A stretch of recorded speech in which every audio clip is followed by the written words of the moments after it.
दोस्तों नमस्कार, आप सुन रहे हैं इस वक्त 90.4 मेगाहर्ट्ज में कुमाऊं वाणी और मैं हूं आपकी रेडियो साथी हेमा। तो साथियों, वर्तमान समय को देखते हुए आज हर व्यक्ति सोशल मीडिया का इस्तेमाल कर रहा है।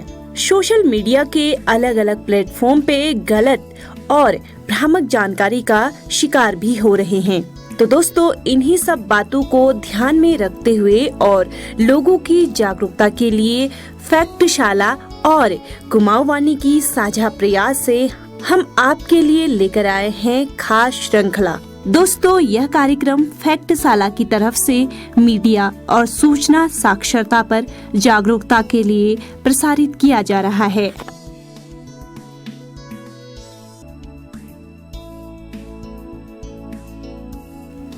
इंटरनेट के जरिए आज डिजिटल दुनिया के साथ हमारा तालमेल बढ़ता जा रहा है। हमें ढेरों सूचनाएं इंटरनेट से मिलती हैं। ये समाचार भी हो सकता है या फिर कंटेंट भी। ऐसी सूचनाएं हम सोशल मीडिया के तमाम वेबसाइट्स जैसे कि डिजिटल चैट या फिर वीडियो प्लेटफॉर्म पे भी पाते हैं। तो दोस्तों, इस सीरीज का मकसद ऑनलाइन जानकारियों की समझ बढ़ाना और विश्लेषण करना है। ये सीरीज श्रोताओं को कुछ खास टूल्स की जानकारी देगी। इसके सहारे वे गलत सूचनाओं को पहचान पाएंगे और साथ ही न्यूज के भरोसेमंद सोर्स तक पहुंच सकेंगे। तो दोस्तों, पिछले एपिसोड में हमने गलत सूचना, दुष्प्रचार और फेक न्यूज की बात की थी। हमने तमाम तरह की ऑनलाइन झूठी सामग्री और गलत जानकारी के खतरों के बारे में सीखा। आज के एपिसोड में हम सूचना के इस्तेमाल में गहराई से जानेंगे और साथ ही इस बात की चर्चा करेंगे झूठी जानकारी की समझ विकसित करने के लिए सूचना का मूल्यांकन क्यों जरूरी है।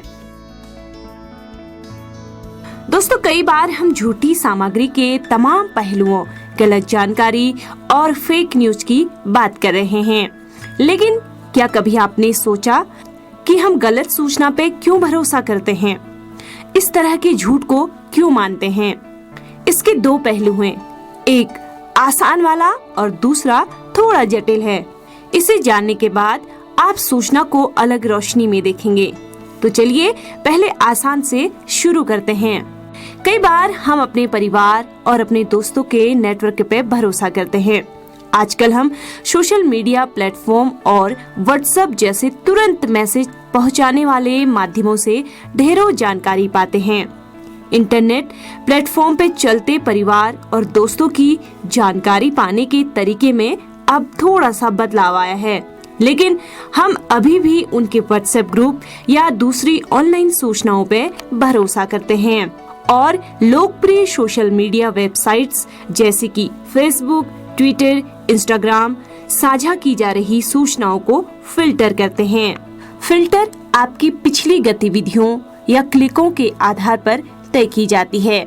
ये वेबसाइट्स अनुमान लगाकर उपयोग की जाने वाली जानकारी फिल्टर करते हैं। ये सूचना के प्रति भरोसा बढ़ाने की कवायद है। ये समान वातावरण बनाते हैं, एक ही तरह की राय फैलाते हैं। तो दोस्तों, ये विचार करने की बात है ना। अब जटिल मुद्दे पे चर्चा करते हैं। हम सभी में चीजों को लेकर एक बायसनेस यानी कि पूर्वाग्रह होता है। बायस ये किसी चीज या विचार के प्रति झुकाव या नापसंदगी होती है। हम पक्षपात करते हैं, किसी का समर्थन या विरोध करते हैं। कुछ विचार हम पसंद करते हैं और कुछ नापसंद करते हैं। ये पूर्वाग्रह हमारे अनुभव, भरोसों, मूल्य और संघर्ष से विकसित होते हैं। हम में तमाम तरह के पूर्वाग्रह होते हैं, लेकिन हम अपने पूर्वाग्रह के बारे में नहीं जानते हैं। किसी भी सूचना पे भरोसा करने या न मानने में हमारी मान्यताएं और पूर्वाग्रह बड़ी भूमिका निभाती हैं।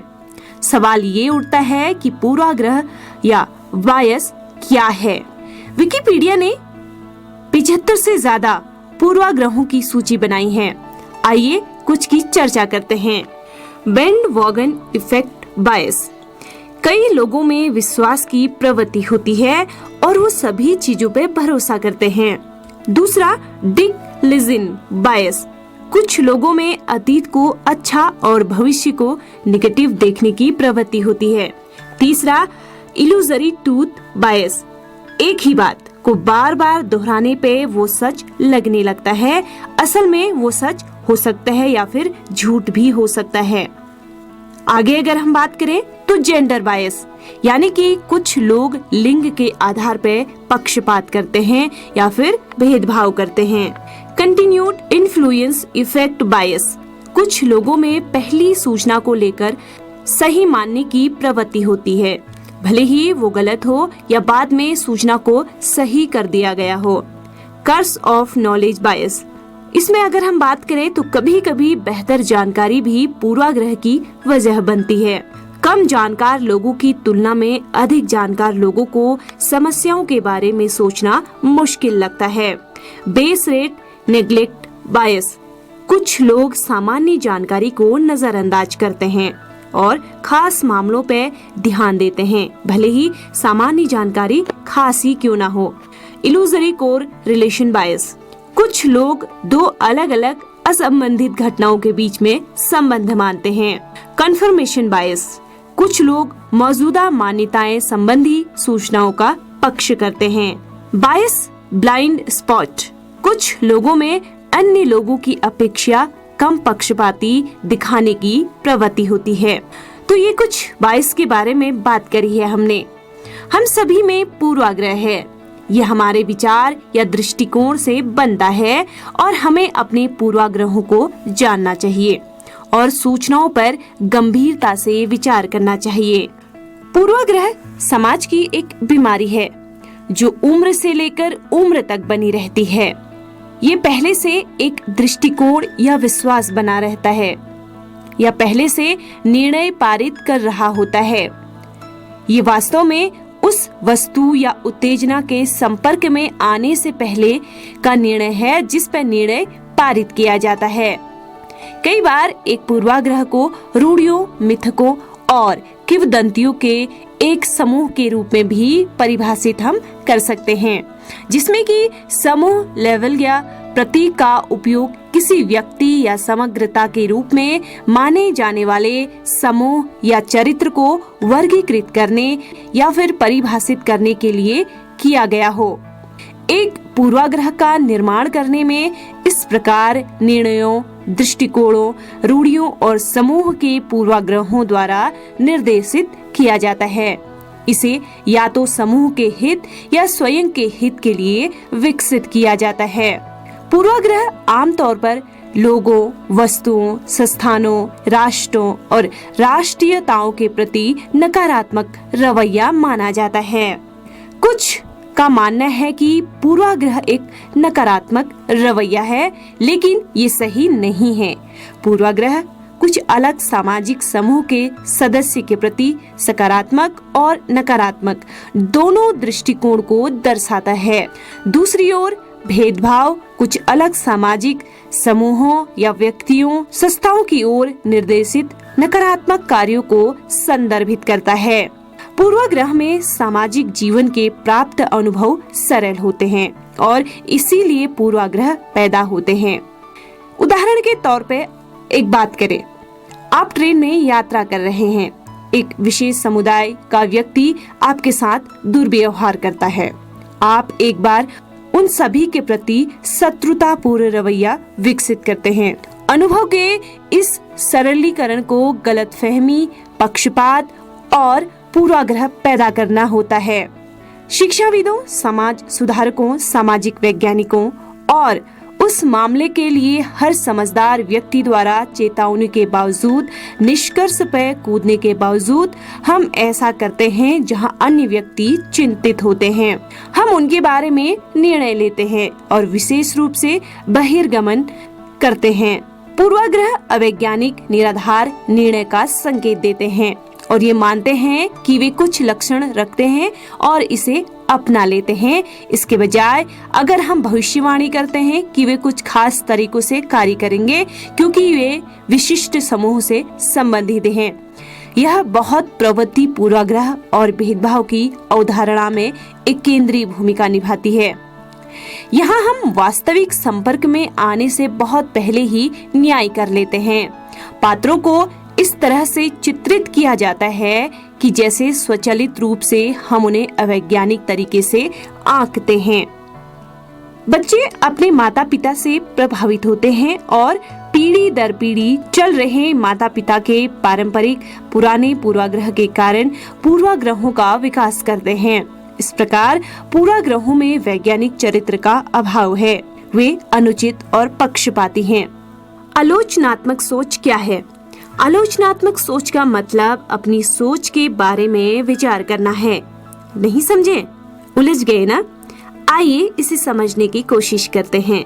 किसी भी सूचना को सही मानने के पहले उसका विश्लेषण करना चाहिए और हमें विभिन्न दृष्टिकोण से सूचना का विश्लेषण करना चाहिए। सामान्य जानकारी से तुलना करनी है, सूचना के स्रोत के बारे में विचार करना है, जानकारी का मूल्यांकन करना है, फिर निर्णय लेना है कि हमें सूचना पर भरोसा करना चाहिए या नहीं।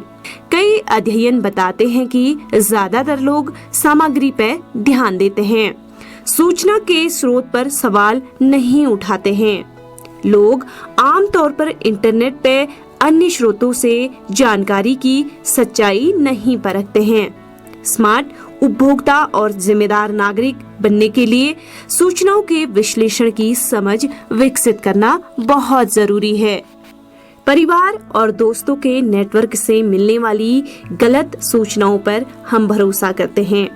सोशल मीडिया प्लेटफॉर्म्स पे सूचनाओं को फिल्टर करते हैं, इससे समान जानकारी मिलती है। अलग दृष्टिकोण या भरोसे की गुंजाइश कम हो सकती है। सूचना पर विश्वास या अविश्वास करने की हमारी प्रवृत्ति पूर्वाग्रहों पर निर्भर करती है। अनेक पूर्वाग्रह हैं जो हमारे अपने भी कुछ पूर्वाग्रह हैं। अपनी पूर्वाग्रह की पहचान बहुत जरूरी है ताकि हम सूचना की सच्चाई को परख सकेंगे।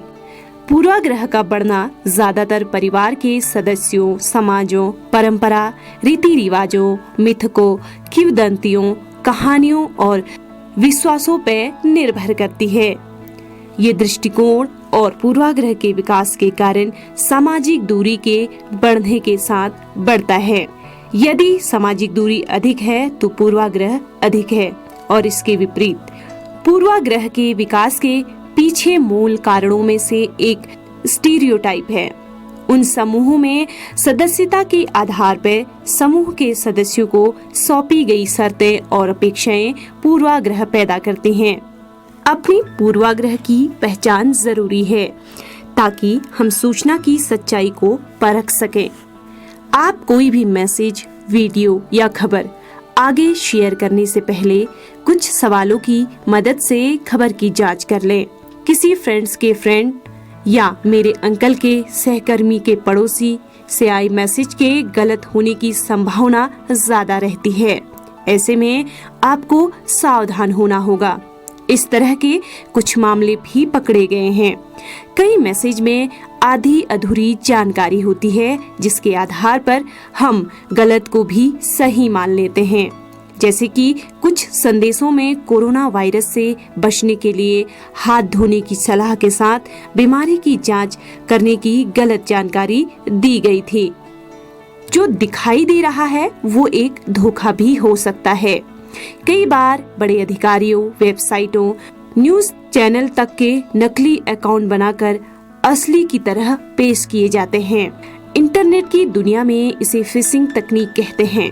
सोशल मीडिया पे स्क्रीनशॉट्स लेकर भी उन अकाउंट्स का आभास दे दिया जाता है जिसके झांसे में कई लोग आ जाते हैं और इसीलिए वेरीफाइड अकाउंट और वेबसाइट से जानकारी जांचने की आदत डालें। यदि आपको आसानी से वो जानकारी नहीं मिल पा रही है तो हो सकता है आपके पास आई जानकारी फेक हो सकती है, गलत हो सकती है या फिर वो एक अफवाह हो। आपकी पोस्ट गलत या भ्रामक जानकारी देने वाली हो सकती है। कोई भी ऐसा मैसेज, वीडियो या जानकारी शेयर ना करें जो आपको सही नहीं लगता है। आप इससे किसी का भला नहीं तो नुकसान भी नहीं करें। आप ऐसी पोस्ट शेयर कर देते हैं जिसमें हम जानते हैं उसमें डॉक्टर्स या किसी विशेषज्ञ हैं, तब भी ठीक है, लेकिन अपने संदेहों के बारे में पहले सुनिश्चित कर लें। और ये भी ध्यान रखें कि लोग मशहूर विशेषज्ञों की तस्वीर लगाकर भी गलत जानकारी फैला सकते हैं।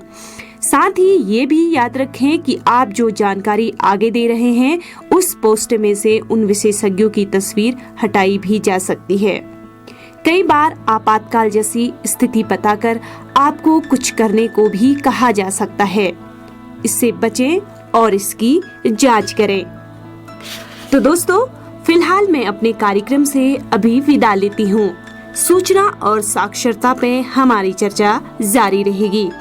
अगले एपिसोड में हम लोग फिर मिलेंगे। अगर आपका कोई भी सवाल या फीडबैक है तो हमें संपर्क करें। हमारा संपर्क नंबर है 9536476660। अभी अपनी रेडियो साथी हेमा को दीजिए इजाजत। नमस्कार।